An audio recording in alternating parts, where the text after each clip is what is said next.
रुपए कमीशन के लिए लड़ना, उनका पीएफ का पैसा देने के लिए जो या ब्याज काटने का साजिश रचा है उसके खिलाफ लड़ना, जो सैनिकों के विडो हैं, जो उनके बच्चे हैं, उनके हक और अधिकार के लिए लड़ना, जो किसान हैं जो आत्महत्या कर रहे हैं, जो पैदा करते हैं सूद को जिससे यह झंडा बनता है, उनके हक और अधिकार के लिए लड़ना मुश्किल हो जाएगा। मजदूरों के न्यूनतम वेतन के लिए लड़ना मुश्किल हो जाएगा। महिलाओं के लिए बराबरी के हक के लिए लड़ना, दलितों के पक्ष में मनुवाद के खिलाफ लड़ना, जातिवाद के खिलाफ लड़ना, ये मुश्किल हो जाएगा। और इनकी साजिश को समझिए। हरियाणा में मैंने सुना था कि लोगों में झगड़ा होता है तो लठ चलाते हैं। इस बार खबर आई है कि पेट्रोल बम चला है। अरे बनाया कौन, लाया कौन, हरियाणा की संस्कृति को मिटाया कौन? इस सवाल का जवाब इनको देना पड़ेगा कि जाट और नॉन जाट को लड़ाया कौन? इस सवाल का जवाब इनको देना पड़ेगा। और इनको ये पूछा जाएगा कि किसान की बात करते हैं, मजदूर की बात करते हैं, छोड़ दीजिए। हम बोलेंगे तो कह देगा कि राजनीतिक आदमी है। कुछ लोग तो हमको किसी पॉलिटिकल पार्टी में भी ज्वाइन करा दिए हैं, लेकिन मैं किसी पॉलिटिकल पार्टी में ज्वाइन करने वाला नहीं। मैं आंदोलन का आदमी हूँ, आंदोलन में रहूंगा। देश का जो बचाने का आंदोलन है उसमें रहूंगा। ये क्या कह रहे थे? इन्होंने कहा कि हम इस देश के अंदर सबके हक की बात करेंगे। हम बोलेंगे तो कहेगा बोलता है, तो हम नहीं बोलेंगे। इनका अपना जो भारतीय मजदूर संघ है वो बीजेपी की नीतियों के खिलाफ सड़कों पे उतर रहा है। इनका अपना जो किसान संघ है वो भूमि अधिग्रहण के खिलाफ सड़कों पे उतर रहा था। आप न्यूज को जाकर के चेक कर लीजिए अगर मैं झूठ बोल रहा हूं तो। मेरा कहने का मतलब यह है कि यह किसी के नहीं है, ना हमारे, ना तुम्हारे, न खेत के, न सीमा के, न फैक्ट्री के, न विश्वविद्यालय के।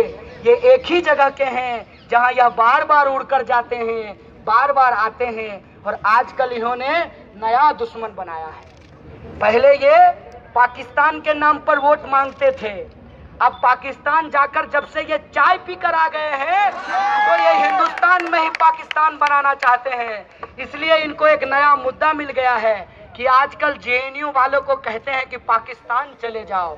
भाई साहब, कुछ दिन अगर तुम इस देश में रह गए तो कहीं जाने की जरूरत नहीं पड़ेगी, तुम हिंदुस्तान को ही पाकिस्तान बना दोगे, जो तुम्हारी स्थिति है। लेकिन एक बात जान लो कि इस देश का इतिहास किसी एक पार्टी का इतिहास नहीं है। इस देश का इतिहास किसी एक विचारधारा का इतिहास नहीं है। इस देश का इतिहास साम्राज्यवाद के खिलाफ लड़ने का इतिहास है, ब्रिटिशर्स के खिलाफ लड़ने का इतिहास है। इस देश का इतिहास जातिवाद के खिलाफ लड़ने का इतिहास है। इस देश का इतिहास लोकतंत्र को स्थापित करने का इतिहास है। इसीलिए तुम लोकतांत्रिक अधिकार हमसे नहीं छीन सकते हो, तुम संविधान का अधिकार हमसे नहीं छीन सकते हो। तुम कर क्या सकते हो? तुम्हारे पास 3000 रुपए में बहाल साइबर सेल है। अगर मेरी आवाज उस तक पहुंच रही होगी तो मैं उससे भी कहना चाहता हूं जो 3000 में साइबर सेल की नौकरी कर रहे हैं, मत कीजिए 3000 में नौकरी।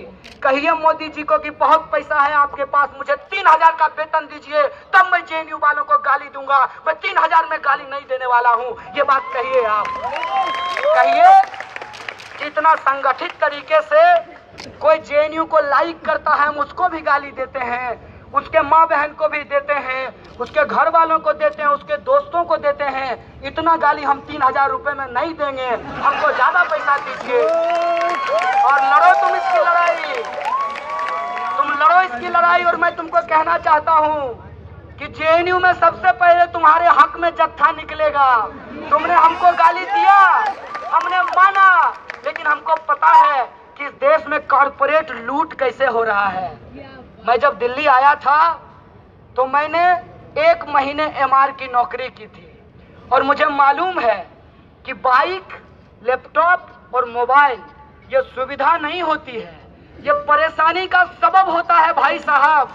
इसीलिए जब मैं गिरफ्तार हुआ तो एक पुलिस वाले से मेरी बातचीत हुई और उन्होंने बताया कि मालूम है आपको कि सैटरडे की रात को सबसे ज्यादा ड्रंक एंड ड्राइव का केस होता है। हमने कहा क्यों? कहा कॉर्पोरेट में लोगों को सैटरडे का बहुत बेसब्री से इंतजार रहता है। हमने कहा इतना शोषण, 50,000 रुपए मिलने के बावजूद, बढ़िया व्हाइट शर्ट पहनने के बावजूद, बाइक लैपटॉप कार होने के बावजूद जीवन में इतना चैन नहीं कि रेड लाइट पे पैक ना लगा करके हम अपने कमरे में बैठकर पैक लगा पाए। ये दर्द है उनका। कौन बोलेगा उनके दर्द के बारे में? कौन बोलेगा उनके जीवन के हक के बारे में? जो बेरोजगार है उसके रोजगार की तो छोड़ दो, जिसको रोजगार मिला है उसकी ये हालत है। इस देश के अंदर किसान और मजदूर की बात करोगे तो कहेगा कि फैशन हो गया है। एक नेता ने कहा बीजेपी का कि किसान आत्महत्या आजकल फैशन से कर रहे हैं पैकेज लेने के लिए। तो हमने कहा उनको कि आप किसानी किए हैं, अगर आप किसानी किए हैं तो एक बार आप भी इस फैशन को अपना लीजिए, आपको भी पैकेज मिल जाएगा। इतनी इनसेंसिटिविटी इनके दिमाग में है। और तरीका क्या है? बांटो। और बांटो का तरीका इन्होंने सीखा किससे है? जब यह पूरा देश अंग्रेजों से लड़ रहा था, ये स्कोर सेटलमेंट कर रहे थे ब्रिटिशर्स के साथ बैठ करके। इसीलिए अंग्रेजों ने जाते हुए इनको एक मंत्र देकर गया है कि इस देश में अगर राज करना है तो एक बात मत भूलना जो 1857 से हम लोग चला रहे हैं, वो है फूट डालो राज करो, बांटो देश को दलितों नॉन दलितों में, महिलाओं को पुरुषों में, पुरुषों को ऊंची जाति नीची जाति में, और किसानों को मजदूरों से, और कुछ ना बचे तो विद्यार्थियों को सेना के सामने ला करके खड़ा कर दो।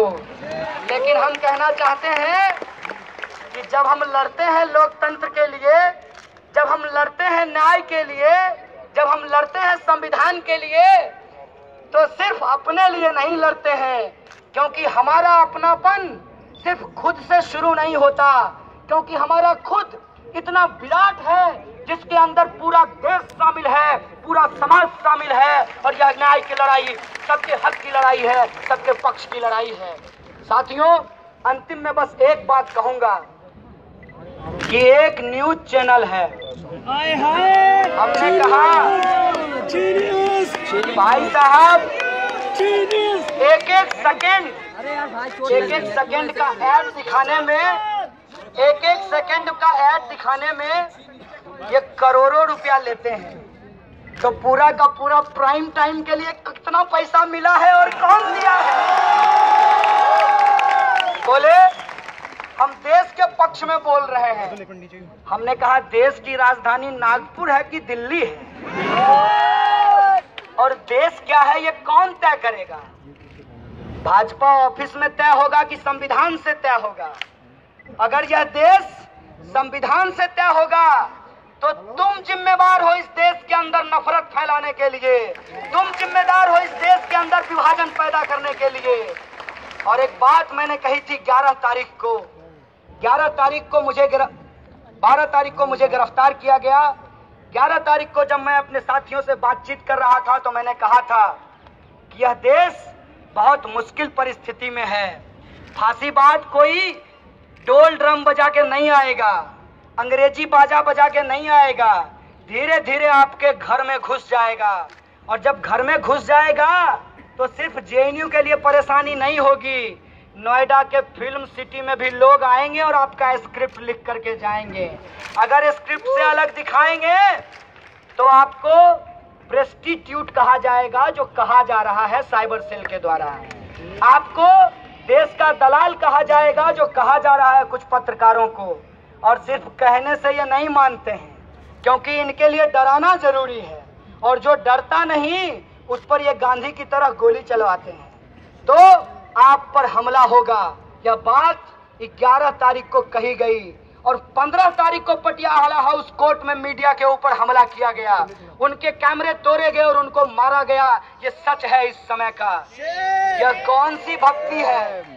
देशभक्ति तो कतई नहीं है। अगर ये मोदी भक्ति है तो एक बात जान लीजिएगा, आज भी हमारे लोकतंत्र में बहुत ताकत है, हमारे संविधान में बहुत ताकत है, क्योंकि हमारा संविधान बाबा साहब भीमराव अंबेडकर के सपनों को लेकर चलने वाला संविधान है। जब हम हजारों साल के शोषण की सत्ता को चुनौती दे सकते हैं, तो आपको आए हुए महज 2 साल हुए हैं। चिंता मत कीजिए, हम लड़ेंगे और आपके एक एक सच को उजागर करेंगे। क्या कहते हैं कि हम विवेकानंद को मानते हैं। मानेंगे विवेकानंद की उस बात को जहाँ विवेकानंद कहते हैं कि किसी गरीब के सामने आध्यात्म की बात करना सबसे बड़ा अधर्म है। मानेंगे इस बात को? नहीं मानेंगे। इसीलिए जब ये चुनकर आए हैं तो विवेकानंद के नाम पर कोई योजना नहीं बनी है, दीनदयाल उपाध्याय के नाम पे योजना बनी है। और क्या कहते हैं? भगत सिंह का देश है। सच में है, हम भी मानते हैं। अगर तुम भी मानते हो तो चंडीगढ़ एयरपोर्ट का नाम बदल करके मंगल सेन के नाम पे क्यों कर दिए भाई साहब?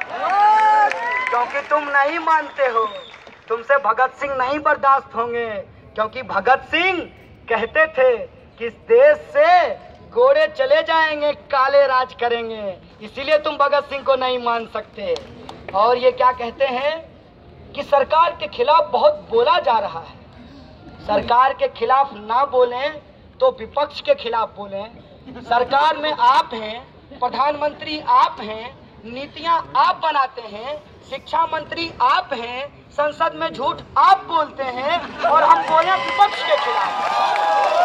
हमसे कई सवाल पूछा गया कि आपके पास कोई अल्टरनेटिव नहीं है। हमने कहा हमको अलग से कोई अल्टरनेटिव देने का जरूरत नहीं है, क्योंकि हमारा अल्टरनेटिव ऑलरेडी प्रीएम्बल में डिसाइड हो चुका है। उसी अल्टरनेटिव को लेकर के हमको आगे चलना है जिस पर आप हमला कर रहे हैं।